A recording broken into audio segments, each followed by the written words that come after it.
Praise the lord. నేటి దిన వాగ్దానం. ఇదిగో కన్యక గర్భవతి అయి కుమారుని కనును, ఆయనకు ఇమ్మానుయేలను పేరు పెట్టుదురు. మత్తయి సువార్త 1వ అధ్యాయము 23వ వచనము.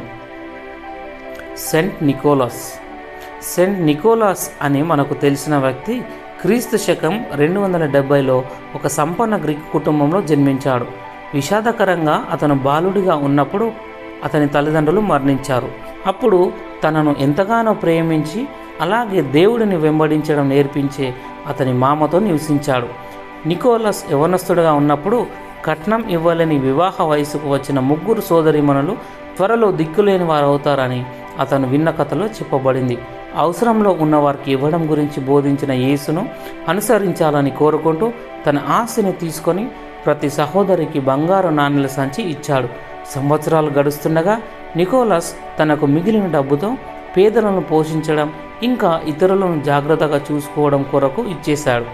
తరువాతి శతాబ్దాలలో నికోలస్ తన విలాసవంతమైన దాతృత్వానికి గౌరవించబడి అలాగే మనకు తెలిసిన శాంటాక్లాస్ పాత్రగా ఒక పెద్ద ప్రేరణ పొందింది.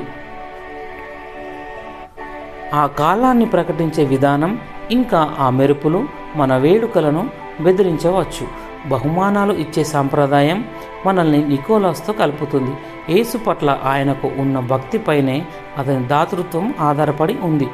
దేవుడు అత్యంత లోతైన బహుమతిని తీసుకొస్తూ క్రీస్తు అనూహ్యమైన దాతృత్వాన్ని ప్రదర్శించడానికి నికోలస్కు తెలుసు. యేసు దేవుడు మనతో ఉన్నాడు, అతను మనకు జీవితము అనే బహుమతి తెచ్చాడు. మరణ ప్రపంచంలో ఆయన తమ ప్రజలను వారి పాపాల నుండి రక్షించాడు. మనం యేసు విశ్వసిస్తున్నప్పుడు త్యాగపూరితమైన దాతృత్వం తెరవబడుతుంది. ఇతరుల అవసరతలపై మొగ్గు చూపుతాం. దేవుడు మనకు ఇచ్చినట్టుగా ఇతరులకు మనం కూడా ఆనందంగా ఇస్తాం. ఇదే సెంట్ నికోలస్ కథ. కానీ చాలా వరకు ఇది దేవుని కథ. ప్రార్థన.